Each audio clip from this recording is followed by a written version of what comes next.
ఒక ఎన్టీఆర్ అభిమానిగా ఏదైతే తెలంగాణలో విగ్రహావిష్కరణ విషయంలో మన అంబటి రాంబాబు గారు మాట్లాడుతున్నారు. అలా ఎలా చేస్తారు, హాట్ రాజకీయాలు చేస్తున్నాడు చంద్రబాబు నాయుడు, కాంగ్రెస్ తో చట్టపట్టాలు వేసుకొని తిరుగుతూ ఉన్నాడు, అక్కడ ముఖ్యమంత్రి ఎలా ఓపెన్ చేస్తాడని క్వశ్చన్ చేస్తున్నాడు. నిజంగానే ఎన్టీ రామారావు విగ్రహం ఆవిష్కరించాల్సిన ఆవశ్యకత కాంగ్రెస్ పార్టీలో ఉన్న ఎవరైతే రేవంత్ రెడ్డి గారు చేయకూడదు అంటారా, చేయాలంటారా? చేయొచ్చు, ఎందుకు చేయకూడదండి? ఆయన ఒక జాతీయ నేత. ఈరోజు తెలంగాణలో తెలుగుదేశం పార్టీ పుట్టింది. తెలంగాణ కోసం ఎన్నో అభివృద్ధి సంక్షేమ కార్యక్రమాలు కానివ్వండి, పటేల్ పట్వారీ వ్యవస్థను రద్దు చేయటం కానివ్వండి, ఎన్నో కార్యక్రమాలు అన్నాడు నందమూరి తారక రామారావు గారు చేశారు. ఆ తర్వాత చంద్రబాబు నాయుడు గారు మరి హైటెక్ సిటీ కావచ్చు, అదేవిధంగా ఓఆర్ఆర్ కావచ్చు, మరి ఇంటర్నేషనల్ ఎయిర్పోర్ట్ కావచ్చు, ఎన్నో చేశారు. ఇవాళ అభిమానంతో నందమూరి తారక రామారావు గారు విగ్రహావిష్కరణ చేశారు. కాదంటాక వీళ్ళెవరు? అంత దమ్ముండా వాళ్ళ వీళ్ళకి అంత దమ్ముందా? అలాంటప్పుడు కొడాలి నాని మరి బొమ్మ వేస్తున్నప్పుడు తీసేయమని చెప్పలేకపోయారా ఈ మాట్లాడేటువంటి ఈ గుంట నక్కలు? ఆ రోజు చెప్పాలి కదా ఇక్కడ ఎందుకు పెట్టాలని. ఎన్టీ రామారావు గారు జాతీయ నాయకుడు. ఆయన భావాలు నచ్చి ఆయన ఈ ప్రాంతానికి మంచి చేశారనో, లేకపోతే ఆయన ఈ ప్రాంతానికి కావాలనుకున్నప్పుడు పెట్టుకుంటారు. మంచి వాళ్ళని అందరూ ఆదరిస్తారు, చెడ్డ వాళ్ళని కొందరు ఆదరిస్తారు. అంటే గతంలో కూడా వైసీపీలో ఉన్న కొడాలి నాని గారు లాంటి కూడా ఆయన మా నాయకుడు అని చెప్పి కూడా చెప్పుకున్న పద్ధతి, వాళ్ళ నాయకుడు కూడా ఒప్పుకున్న పద్ధతి. ఎన్టీఆర్ రామారావు గారు మా పార్టీకి సంబంధించిన నాయకుడు కానీ కూడా చెప్పుకొని తిరిగిన పరిస్థితి కదా. అంటే ఓటు రాజకీయాల కోసం ఇలాంటి వ్యాఖ్యలు చేస్తారు అనుకోవచ్చా? వాళ్ళకి అసలు సిద్ధాంతం ఏముంది? శవాల పునాదుల మీద పుట్టింది ఆ పార్టీ. వాళ్ళకి సిద్ధాంతం ఏముంటుంది? వాళ్ళు సమయంలో ఏ సమయంలో ఏం మాట్లాడాలో అది మాట్లాడతారు అంతే. వాళ్ళంతా వాళ్ళు గుంట నక్కలు. వాళ్ళు ఏంటంటే స్వార్థమైనటువంటి రాజకీయాలు. ఒకటే ఇది మంచి అంటే చెడు అంటారు, చెడు అంటే మంచి అంటారు. అంతేగాని వాళ్ళకి ఒక నియమ నిబద్ధత అనేది ఆ పార్టీకి లేదు, వాళ్ళ నాయకులకు లేదు. కాబట్టి వాళ్ళు ఏదైనా మాట్లాడతారు. వాళ్ళకి అవసరం వచ్చినప్పుడు ఎన్టీ రామారావు గారు కావాలంటారు, అవసరం లేనప్పుడు వద్దంటారు. మరి ఇక్కడ చూసుకుంటే కొడాలి నాని గారు కూడా మాట్లాడుతూ ఉన్నాడు. అయితే ఎన్టీఆర్ రామారావు గారు అయితే ఆశయాలతో తెలుగుజాతి ఆత్మగౌరవంతో వెళ్ళాడు, ఆ ఆత్మగౌరవాన్ని బీజేపీ కాళ్ళ దగ్గర తాకట్టు పెట్టి వచ్చాడని చెప్పి మాట్లాడుతూ ఉన్నాడు కదా. ఇప్పుడు కొడాలి నాని ఏం మాట్లాడాడంటే ఏదో ప్రధానమంత్రి గారికి వంగి నమస్కారం పెట్టారన్నాడు. నమస్కారం పెట్టడం సంస్కారం. వీళ్ళు సంస్కారహీనులు కదా. వీళ్ళు అంతకన్నా ఏం మాట్లాడతారు?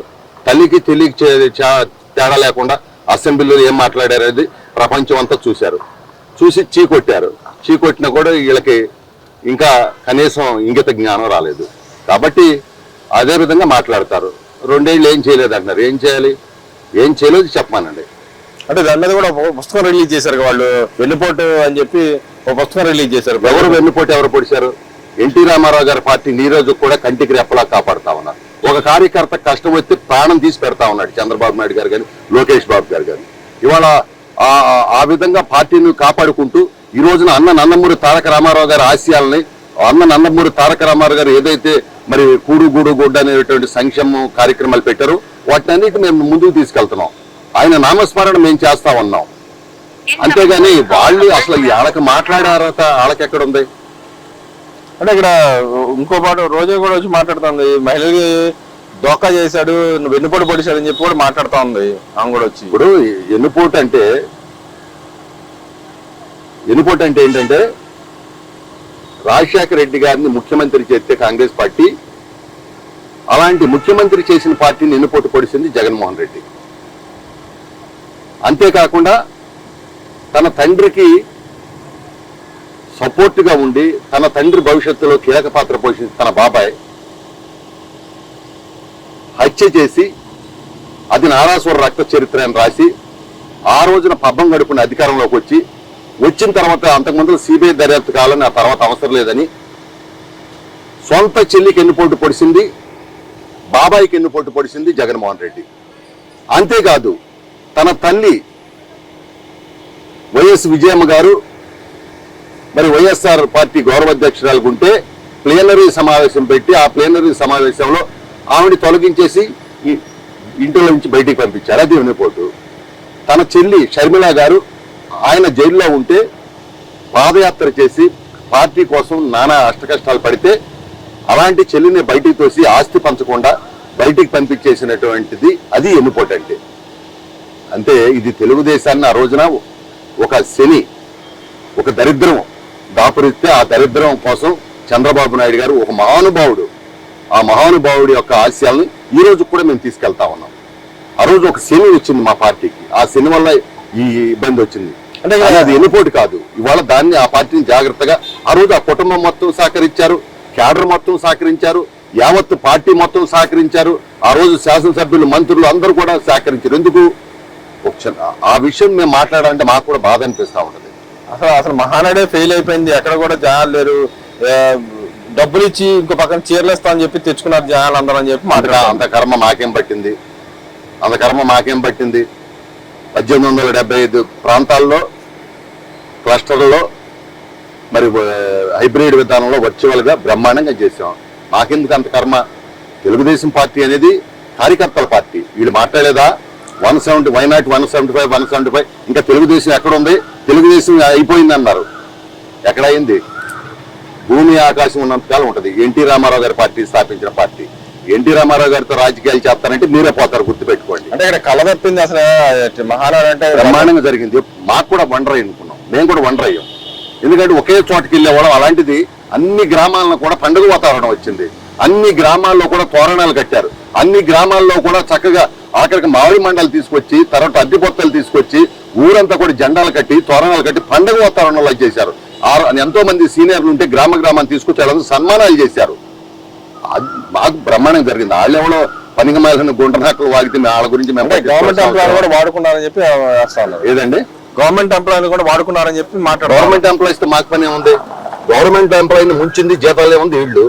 మేము గవర్నమెంట్ ఎంప్లాయీని మొన్న మేము వాడుకోలేదే. మాకు అవసరం ఏముంటుంది గవర్నమెంట్ ఉద్యోగస్తులతో? మన మాకేం పని ఉంది అసలు?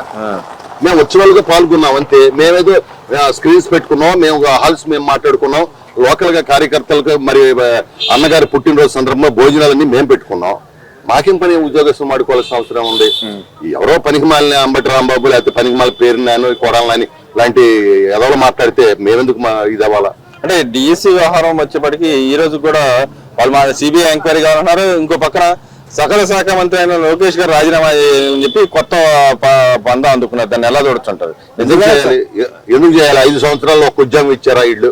ఒక టీచర్ని ఇచ్చారా? టీచర్ని బ్రాందీ షాపుల కాడ కాపలా పెట్టినటువంటి చరిత్ర జగన్మోహన్ రెడ్డిది, వైసీపీది. అదే టీచర్స్ ని 5 సంవత్సరాల్లో ఒక టీచర్ అయిపోతే లోకేష్ బాబు గారు 148 రోజుల్లో మరి కోర్టులో పెండింగ్ లో ఉన్న కోర్టు కేసులు పరిష్కరించి 16,342 మందికి ఉద్యోగం ఇచ్చిన చరిత్ర లోకేష్ బాబు గారిది. అంతేకాదు ఆయన ఎవరైతే ఉన్నతమైనటువంటి టీచర్స్ ఉండారో శాస్త్ర సాంకేతిక పరిజ్ఞానం కోసం సింగపూర్ పంపించాడు. వీళ్ళు బ్రాందీ షాపుల గారికి పడితే మేము సింగపూర్ పంపించాం. వాళ్ళకి మాకు తేడా ఉంది. అంటే వీళ్ళు రిజైన్మెంట్ చేయమంటే చేయాలా? అంటే వీళ్ళు అయిపోయారు. వీళ్ళు సమాజంలో పనికిరాని చెప్పారు. ఒక అవకాశం అన్నారు, అయిపోయింది అవకాశం. ఇంకా అవకాశం లేదు. అంటే వాళ్ళు ఎన్ని మాట్లాడుకున్నా కూడా ప్రజల్లో ఎవరు నమ్మరు. ఇవాళ 16,342 మందికి బిడ్డలు ఉద్యోగాలు చేసుకుంటా ఉంటే ఆ ఉద్యోగాలు అది కూడా ఇవాళ సుప్రీంకోర్టు ఏదైతే హారిజాంటల్ మరి రిజర్వేషన్ విధానం ఉందో ఆ రిజర్వేషన్ విధానం ప్రకారం డిఎస్సీ నిర్వహించాం. మేమెందుకు భయపడాలి వీళ్ళకి? అంటే ఇప్పుడు కొత్తగా మళ్ళీ అందుకుని పేపర్ లీక్ అయిందని కూడా మాట్లాడుతూ ఉన్నారు. ఎలా లీక్ అయింది? ఆన్లైన్ విధానంలో జరిగింది. ఇదేం పేపర్ కాదు, ఏం లేదు. ఒకటి వాళ్ళకి ఏంటంటే అధికారం కావాలి కాబట్టి ఏదైనా మాట్లాడతారు. ఇవాళ డిఎస్సి పూర్తి చేసుకున్నాం, మళ్ళీ ఈ సంవత్సరం డిఎస్సి తీయాలనుకుంటున్నాం, మళ్ళీ ఈ సంవత్సరం జాబ్ క్యాలెండర్ ఇచ్చాం. నేను అడుగుతా ఉన్నా, మీరు సంవత్సరానికన్నా మీరు జాబ్ క్యాలెండర్ ఇచ్చారా? మీ వల్ల ఏమో లేదు కదా, మీరు అయిపోయింది కదా. ఈ రోజులు జాబ్ క్యాలెండర్ ఇచ్చాం, 10,060 పోస్టులు ఇచ్చాం. అదేవిధంగా మళ్ళీ డిఎస్సి తీయబోతా ఉన్నాం.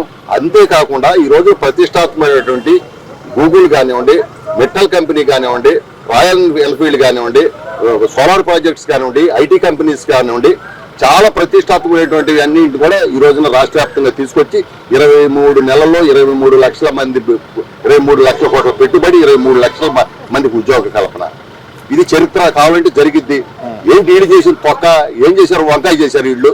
అక్కడ పోలవరాన్ని ఎప్పుడు ఇచ్చాం కదా, గుండె దిగిద్దా లేదని మాట్లాడి వెళ్ళారు. ఏమైంది? అది 1% పూర్తి చేయలేని వాళ్ళు వీళ్ళు మాట్లాడేది.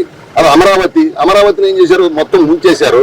అమరావతిలో రైతులు అన్ని రోజులు ఆందోళన చేస్తే కొన్ని వందల మంది రైతులు చనిపోతే, కొన్ని వందల రోజులు దీక్షలు చేస్తే ఒక్క రోజన్నా ఏంటి మీ సమస్య అడగని ముఖ్యమంత్రి ఆ రోజున జగన్మోహన్ రెడ్డి ఇవాళ మాట్లాడటం మీకు ఎక్కడ ఉంది రైతుల గురించి అమరావతి గురించి మరి అదే అధికారం లేనివాడు మీరు నీతి జాతి లేనివాళ్ళు ఆ రోజు ఒక్కరోజు ఆనాడు ముఖ్యమంత్రిగా ఉన్నారు కదా 5 సంవత్సరాలు మీకు అవకాశం ఇచ్చారు కదా మీరు ఎందుకు 5 నిమిషాలు మాట్లాడలేకపోయారని నేను అడుగుతా ఉన్నా ఇవాళ మీరు ఎందుకు ముసలి కన్నీరు కారుతున్నారు అంటే ఏం లేదు రాజకీయం చేయాలి నీచాతి నీచంగా దిగజారి ఎందుకంటే మొన్న ఈ మధ్యన పారసారథి గారు చెప్పారు వీళ్ళు పెద్ద రాజకీయ వ్యభిచారులని ఆయనే అన్నాడు మాట్లాడాడు వీళ్ళు ఒకసారి ఉండి ఒకసారి రాజకీయం చేస్తారు అలాంటి వ్యక్తులు వీళ్ళ గురించి ఎంత తక్కువ మాట్లాడుకుంటే అంత మంచిది. అదేవిధంగా ఏదైతే రేపు ఓట్ల దాని వ్యవహారంలో ఎస్ఆర్ఐ నడుస్తుందో దాని మీద కూడా వీళ్ళు ఓట్లు తొలగించడానికే చూస్తున్నారు. మన పార్టీ ఓట్లు మన కార్యకర్తల ఓట్లు ఎలక్షన్ వాళ్లే కదా అధికారుల నుండి చేశారు. ఆ రోజు మేము ఎదుర్కొన్నాం. అధికారుల నుండి అది దొంగ ఓట్లు చేశారు కానీ ఆ రోజు మేము ఎదుర్కొన్నాం. మీ దగ్గర కూడా మాకు అవసరం లేదు మేము చెయ్యం. ఎందుకంటే మాకు అంత అవసరం ఉంది. మేము ప్రజలతో వచ్చాము అధికారంలోకి. మళ్ళీ ప్రజలే మాకు అధికారం ఇస్తారు. మాకెందుకు దొంగోట్లు చేయాల్సిన దొంగలు వాళ్ళు దొంగోట్లు చేస్తారు. భయం పట్టుకుంటారా వాళ్ళు ఓడిపోతారు భయం 100% ఓడిపోతాం ఏంటి అసలు ఆడికి ఎవడేస్తారు ఏముందని వేస్తారు వాళ్ళు వీళ్ళు సొల్లు మాటలు మాట్లాడితే అబద్ధాలు చెప్తారు దొంగ మాటలు చెప్తే వేస్తారా. రోజా గారు ఏదో మాట్లాడుతుంది 33% మహిళలకి పార్లమెంట్లు ఇస్తాను అదేం తప్ప అంటే ఇప్పుడు రాజ్యసభ ఇవ్వమని అడుగుతా ఉంది. దాన్ని రాజ్యసభ సీట్లు ఉన్నాయి కదా ఇప్పుడు విధానం పెట్టుకున్నాం. మీరు నేను అడుగుతున్నా ఒక్క రోజన్నా మీరు నామినేటెడ్ పోస్టులు అన్ని మీ రెడ్డి సామాజిక వర్గానికి మొత్తం ఇచ్చింది. ఆ తర్వాత 5 ప్రాంతీయ పార్టీని నడిపింది ఎవరు 5 ప్రాంతాలు నడిపింది రెడ్డి సామాజిక వర్గమే కదా. ఏంటి మీరు మాకు నీతులు చూస్తారేంటి? మాకు అన్ని తెలుసు. మా పార్టీకి బీసీలు ఎంతమందికి ఇవ్వాలి ఎస్సీలు ఎంతమందికి ఇవ్వాలి ఇవాళ మా ప్రతి కమిటీలో కూడా మేము కరెక్ట్ గా రిజర్వేషన్ విధానంగానే వెళ్తున్నాం. మా పార్టీ కమిటీలోనే వెళ్తున్నాం. మేము అన్నింటిలో వెళ్తాం. వీళ్ళు మాకు చెప్పాల్సిన అవసరం ఉంది. వీళ్ళతో చెప్పించుకునేంత ఇది మాకుందా?